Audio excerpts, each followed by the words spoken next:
That's my love. Parker को कभी उम्मीद नहीं थी कि वह एक 18 वर्षीय सुंदर युवती के साथ प्यार की चिंगारी महसूस करेगा। अपनी नए लेखन को प्रेरणा देने के लिए वह रोजाना बगीचे में बैठता था, अपनी रचनात्मकता को फिर से जागृत करने की कोशिश करता। लेकिन अब उसकी जलती हुई लेखन भावना कहीं खो गई थी, क्योंकि उसका मन बार बार रीता की छवि से भर जाता। एक हल्की सी छुअन भी पार्कर को अनायास मुस्कुरा देती। एक दिन जब पार्कर अपने काम में डूबा हुआ था, रीता अचानक उसके पास आई। शायद यह उसकी मासूम उम्र का असर था। वह बिना झिझक पार्कर की गोद में बैठ गई। उसकी साफ सुथरी और मोहक मुस्कान को देखकर पार्कर के दिल में छिपी आग जैसे जाग उठी। जब रीता के पास जाने की कोशिश करता है तो उसकी माँ उसे पकड़कर ले जाती है।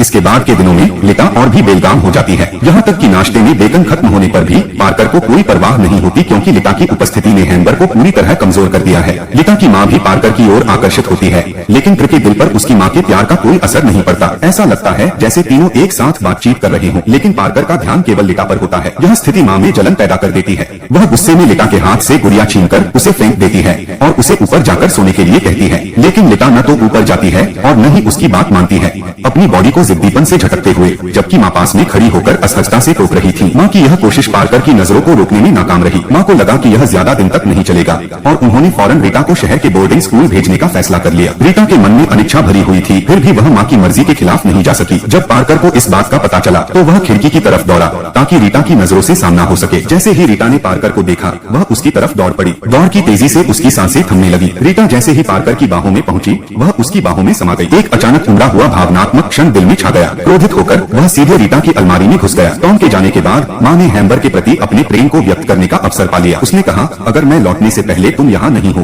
तो मैं समझूंगी कि तुम मुझे छोड़ चुके हो, लेकिन अगर मैं लौटने के बाद भी तुम्हें यही पाती हूँ तो मैं तुम्हारी जीवन संगिनी बनूंगी और हमेशा तुम्हारे साथ रहूंगी। रीता के और करीब आने के लिए क्रिस ने भी अपनी माँ के प्रेम को स्वीकार कर लिया। कुछ समय बाद वे दोनों पति पत्नी बन गए और साथ रहने लगे, लेकिन शार्लेट के प्रेम को क्रिस कभी स्वीकार नहीं कर पाया। यहाँ तक कि जब वे एक ही बिस्तर पर सोते थे तब भी वह उसे दवा खिलाने के लिए मजबूर करता था। यह सुनिश्चित करने के बाद कि कोई प्रतिक्रिया नहीं हुई, वह सावधानी पूर्वक बिस्तर के किनारे लेट गई। उस दिन शार्लेट ने गलती से पार्कर का एक रहस्य जान लिया। मुझसे दूर रहो, मैं चिल्ला दूंगी, उसने खिड़की की ओर इशारा करते हुए कहा। मुझे छोड़ दो, आज रात मैं यह घर छोड़ने वाली हूँ, मुझे इस घर की परवाह नहीं है। डायरी में शार्लेट के लिए तिरस्कार भरी बातें लिखी हुई थी और रीता के लिए प्यार और यादें भरी हुई थी। यह पढ़कर शार्लेट ने फैसला किया कि वह रीता को अपने साथ ले जाएगी। उसने अपनी भावनाओं को शांत करने के लिए 1982 का एक गिलास रेड वाइन उठाया। तभी फोन की घंटी बजी। फोन पर किसी ने कहा कि शार्लेट का एक गंभीर सड़क दुर्घटना में निधन हो गया है। जब पार्कर दुर्घटना स्थल पर पहुंचा तो उसने देखा कि शार्लेट जमीन पर पड़ी हुई थी और हिलडुल नहीं रही थी। बाहर से वह अपनी पूरी कोशिश कर रहा था कि वह दुखी और हताश लगे ताकि पुलिस को कोई शक न हो, लेकिन अंदर से उसका दिल पहले ही कहीं और उड़ चुका था। उस दिन वह रीता के स्कूल गया। लंबे समय के बाद रीता को देखकर वह बहुत खुश हुआ, लेकिन जब रीता ने अपनी माँ के बारे में पूछा तो पार्कर ने झूठ बोलते हुए कहा, माता पिता बीमार होने के कारण अस्पताल में भर्ती थे। केनी प्यार से रीता के मोजे उतारे और बताया कि उसने अलग से एक कमरा बुक किया है। रात गहरी हो चुकी थी, लेकिन पार्क को नींद नहीं आ रही थी। वह धीरे धीरे रीता के कमरे में चला गया और देखा कि रीता पहले ही सो चुकी थी। वह सावधानी से उसके पास लेट गया। रीता की करवट बदलने की आवाजें सुनकर केनी भी बमुश्किल रात बिताई। अगले दिन के रीता को अपनी माँ से मिलने नहीं ले गया। रीता को धीरे धीरे यह एहसास हुआ कि शायद उसकी माँ के साथ कुछ गंभीर हुआ है। आखिरकार कैसे यह छुपा नहीं गया और उसने रीता को बताया कि उसकी माँ का निधन हो चुका है।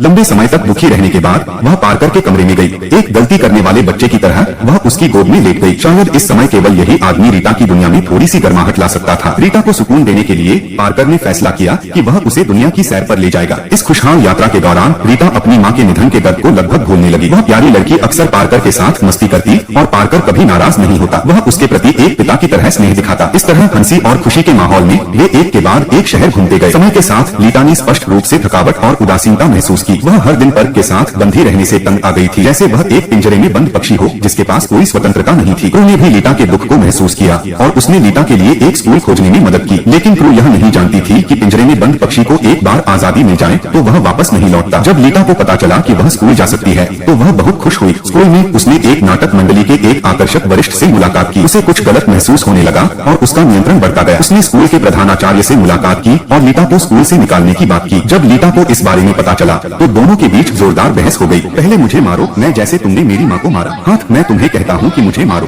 हाथ मैं तुम्हें कहता हूँ कि मुझे मारो। जब पैकर ने रीटा को पाया तो देखा कि वह एक अजनबी के साथ खुशी से फोन पर बात कर रही थी। पैकर के सवाल करने पर रीटा ने हल्के फुल्के अंदाज में समझाया कि वह केवल स्कूल का एक दोस्त है। पैकर ने ज्यादा नहीं सोचा, लेकिन वह यह नहीं जानता था कि एक बार दूरी पैदा हो जाए तो उसे फिर से पाटना असंभव हो जाता है। रीटा को अपने पास रखने के लिए पैकर ने एक लंबा रास्ता फिर से प्लान किया। रास्ते में पैकर ने देखा कि एक सफेद कार उनके पीछे आ रही है। घुमावदार रास्ते पर उस कार को पीछे छोड़ने के बाद जब वे ईंधन भरवा रहे थे तो पार्कर ने देखा कि रीटा एक अजनबी आदमी से बात कर रही थी। जब पार्कर वहां पहुंचा तो वह अजनबी गायब हो गया। ईर्ष्या और शक से भरे पार्कर ने एक बार फिर रीटा को थप्पड़ मारा। समय के साथ पार्कर का प्यार धीरे धीरे विकृत होता गया। अब तो वह रीटा को बाहर जाने से भी रोकने लगा और उसे कमरे में बंद कर देता था। एक दिन जब पार्कर फल खरीदकर घर लौटा तो उसने एक अविश्वसनीय दृश्य देखा। रीटा अस्त व्यस्त कपड़ों में बैठी थी। यह दृश्य पार्कर के लिए बेहद चौंकाने वाला था। इस वर्जित प्रेम ने पार्कर को अंदर तक झकझोर दिया। उसने रीटा से सवाल किया कि वह शख्स कौन था, लेकिन रीटा ने कुछ नहीं कहा। अपने जुनून और गुस्से के चलते पार्कर ने लंबी यात्रा के कारण लीटा को सर्दी लग गई। पार्क ने लीटा को अस्पताल पहुंचाया। अगले दिन जब पार्क लीटा से मिलने अस्पताल पहुंचा तो स्टाफ ने बताया कि उसे उसके चाचा लेकर चले गए हैं। पार्क यह अच्छी तरह जानता था कि लीटा का कोई चाचा नहीं है। यह सुनकर वह गुस्से में आकर डॉक्टर से झगड़ने लगा। इस तरह लीटा अचानक पार्क की दुनिया से गायब हो गई। अगले कुछ महीनों तक पार्क ने उसे ढूंढने की हर संभव कोशिश की, लेकिन लीटा का कोई पता नहीं चला। समय बीतता गया और 3 साल गुजर गए। पार्क अब भी लीटा को खोने के दर्द में डूबा हुआ था। फिर एक दिन पार्क को लीटा की तरफ से एक पत्र मिला। पत्र में लिखा था कि वह अब शादीशुदा है, लेकिन उसकी जिंदगी बहुत कठिनाई में गुजर रही है। उसने पार्क से कुछ पैसे भेजने की गुजारिश की। 3 साल बाद जब पार्क ने दोबारा लीटा को देखा तो वह पहले की तरह नहीं दिख रही थी। उसके चेहरे पर पहले जैसी रौनक नहीं थी, बल्कि समय और संघर्ष के निशान साफ झलक रहे थे। क्लर से पूछा गया कि उसने पहले क्यों छोड़ दिया। उसने कहा कि वह उस समय बहुत युवा थी और उसने सोचा था कि उसे अपनी जिंदगी के लिए सही साथी मिल गया है, लेकिन अंत में उसने पाया कि वह व्यक्ति एक लड़कियों के साथ खेल करने वाला पागल था। इससे वह भाग गई और अपने वर्तमान पति से शादी कर ली। लेकिन नाउम्मीद पार्कर ने लीटा से उसके साथ चलने की भीख मांगी। लीटा ने पूछा कि अगर वह उसके साथ वापस नहीं गई तो क्या उसे पैसे नहीं मिलेंगे। इस पर पार्कर ने सीधे अपनी सारी जमा पूंजी उठा ली। लीटा हमेशा की तरह इस स्थिति से बचने की कोशिश कर रही थी। क्लर यह अच्छी तरह समझ गया